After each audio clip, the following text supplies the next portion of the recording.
Hello students, myself Shivika and today we will discuss for the fundamental and structural unit of life and that you all know what it is cell. Now cells they are the basic building blocks of living beings. The human body it is composed of trillions of cells all with their own specialized function. Inside the cell, what is present? Inside the cell, cellular organelles they are present and they maintain the living state of the cell. These are the basic structures of all living organisms. Cell provides structure for the body, take in nutrients from food and carry out important functions. Cell group together to form tissues, and it is all about the division of labor, which in turn group together to form organs. And the hierarchy is what? Cell, then tissues, and organs, then organ system, right? And here the tissues they group together to form organs such as heart and brain. Our cells contain a number of functional structures that we have already discussed. These are what? These are the organelles. Now come to the cell theory. Cell theory it was proposed by Schleiden and Schwann. They proposed spontaneous generation as the method of cell origination, but spontaneous generation, it is also called as abiogenesis, was later disproven. Rudolf Virchow famously stated omnis cellulae cellula. It means all the cells they arise from the pre-existing cells. The parts of the theory that did not have to do with the origin of the cells, however, held up to scientific scrutiny and are widely agreed upon by the scientific community today. The generally accepted portions of the modern cell theory are as follows. Cell, it is the fundamental unit of structure and function in living things. All the organisms they are made up of cells, one or more. Cells arise from pre-existing cells or other cells through cellular division, right? The expanded version of the cell theory can also include cells carry genetic material which is there to pass the characters and genetic material it passed to daughter cells during the cellular division.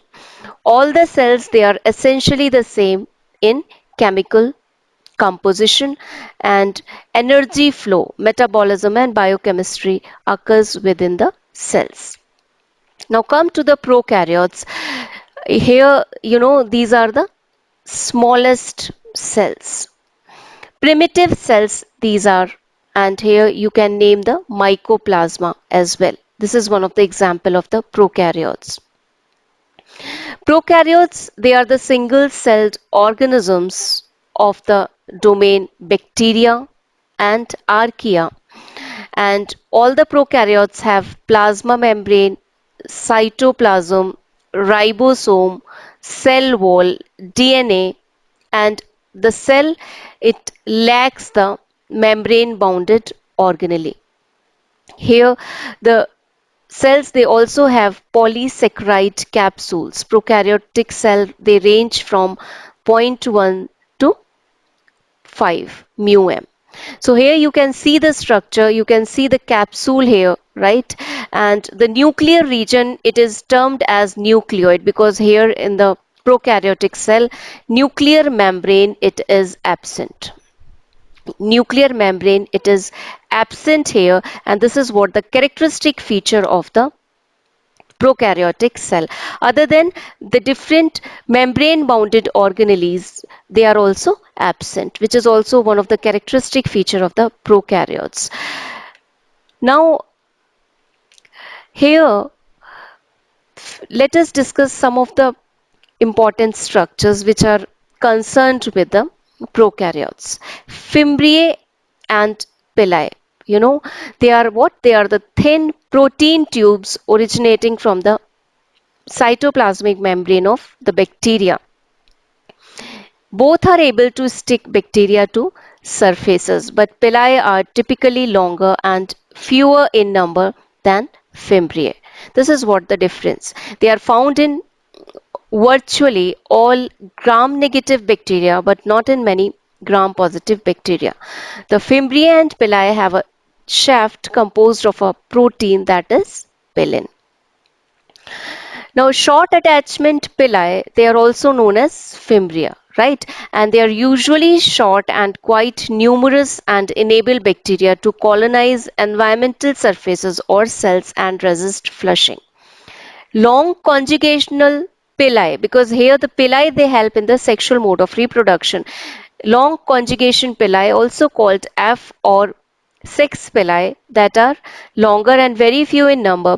The conjugation pilus enables conjugation. This is one of the mode of reproduction in bacteria. As will be seen later in this unit, conjugation, it is the transfer of DNA from one bacterium to another by cell to cell contact. In gram-negative bacteria, it is typically the transfer of DNA from a donor or male bacterium with a sex pilus to a recipient or female bacterium to enable the genetic recombination. Here we have used the term pilus for the as a singular term. Now come to the gram positive and gram negative bacteria. You know, bacteria they are being categorized as the gram positive and gram negative. Crystal violet, it is what? It is a dye, and it is a water soluble dye which enters the peptidoglycan layer in the bacterial cell wall, because the cell wall of the bacteria, it is made up of peptidoglycan, which is nothing but the murein and mucopeptide. Gram positive bacteria have a thick peptidoglycan layer and no outer lipid membrane, while gram-negative bacteria have a thin peptidoglycan layer and have an outer lipid membrane. This is what the difference between the gram-positive bacteria and gram-negative bacteria. They are called as gram-positive and gram-negative because one attains the gram stain and one couldn't get that gram stain. And that is because of the difference here that we have studied here. Gram-positive bacteria have a thick peptidoglycan layer and no outer lipid membrane, while gram-negative bacteria have a thin peptidoglycan layer and have an outer lipid membrane. You know, gram negative and gram positive, these are the two types of bacteria.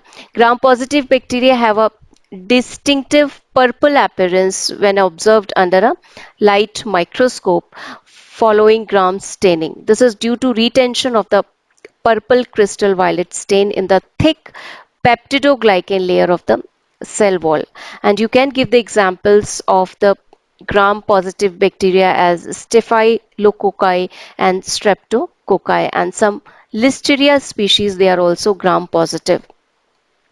Gram-negative bacteria appear a pale reddish color when observed under a light microscope following gram staining, and this is because the structure of their cell wall, it is unable to retain the crystal violet stain, so are colored only by the safranin counter stain. And you can give the example of gram-negative bacteria include Enterococci, Salmonella, and Pseudomonas. You can see here the difference between the gram-positive and gram-negative, and it is all about the lipid membrane. Here the gram-positive bacteria, it is not having the outer lipid membrane, while gram-negative bacteria, it is having a thin peptidoglycan layer and the outer lipid membrane, it is also present. Now bacterias or the prokaryotes here, they are also being categorized on the basis of the shape. You know, the cocci, they are what? The circular bacteria. You can see here the diplococci, Staphylococci, right? And here streptococci present in chains. Other than the rod-shaped bacteria, they are called as bacilli. And you can see here the Bacillus anthracis, one of the example. The bacteria, they are also flagellate rods, and you can give the example of Salmonella typhi here, Spirilla bacteria, Helicobacter lori, vibrios here, the vibrio chlori, right? And here the sarcina. So actually the bacteria they are being categorized on the basis of the shapes as well. Rounded bacteria they are called as cocci, broad shaped bacteria they are called as bacilli, comma shaped bacteria they are called as vibrio, spirillum bacteria they are called as spirilla, and some of the bacteria they are spirochetes. Spore former bacteria are also there, and you can give the example of Clostridium botulinum here, right? So along with the structures, you can see the examples also here. The categorization of the bacteria on the basis of the shape. Now come to the another structure which is present in the bacteria, and that is what? The mesosome. Mesosome, they are the infoldings in the bacteria. It is an organelle of bacteria that appears as an invagination of the plasma membrane. Actually, they are the infoldings of the plasma membrane to enhance the surface area. So here mesosome, it functions in the DNA replication. That you have to remember, it functions for the DNA replication and cell division or excretion of exoenzymes. You know, the mesosomes, they are first observed in 1953 by George B. Chapman and James Hiller, who referred to them as peripheral bodies.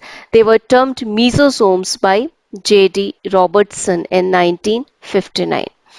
Mesosomes, they are nothing but the infoldings in the plasma membrane. They are rich in enzymes that helps to perform the function of cellular respiration, DNA replication, secretion of glycocalyx, cell division, and it increases the surface area of the cell membrane that we have already discussed. So this is what the mesosome is. Now come to the another structure which is present in the bacteria, plasmid. Plasmid is what? It is a circular DNA. It is a DNA molecule that is separate from the chromosomal DNA, and it can replicate, it can make the copy of itself independently. The term plasmid was first introduced by American molecular biologist Joshua Lederberg in 1952. Plasmids, they are the double-stranded and circular structures. You know, these are the extra nuclear circular DNA which can replicate itself. Now, the five main types of plasmids, they are F plasmids, cold plasmids, virulence plasmids, degradative plasmids, and resistance plasmids. And all the plasmids, they are made up of DNA. Virtually all the plasmids that are used to deliver DNA contain genes for antibiotic resistance. Once bacteria have been treated with a plasmid, scientists grow them in the presence of antibiotic. You know, this is specific property of bacteria, like the antibiotic resistance, it makes them the marker, and they are used in the genetic engineering. Only those cells that contain the plasmid will survive, grow, and reproduce. The other will be killed by the antibiotic. So, this much is there for the prokaryotes, and your queries, they are also welcome. You can contact through the email, you can contact through the websites, and welcome to the online coaching of ours. So you can have the interactive online sessions with me. Till then, have a very good bye.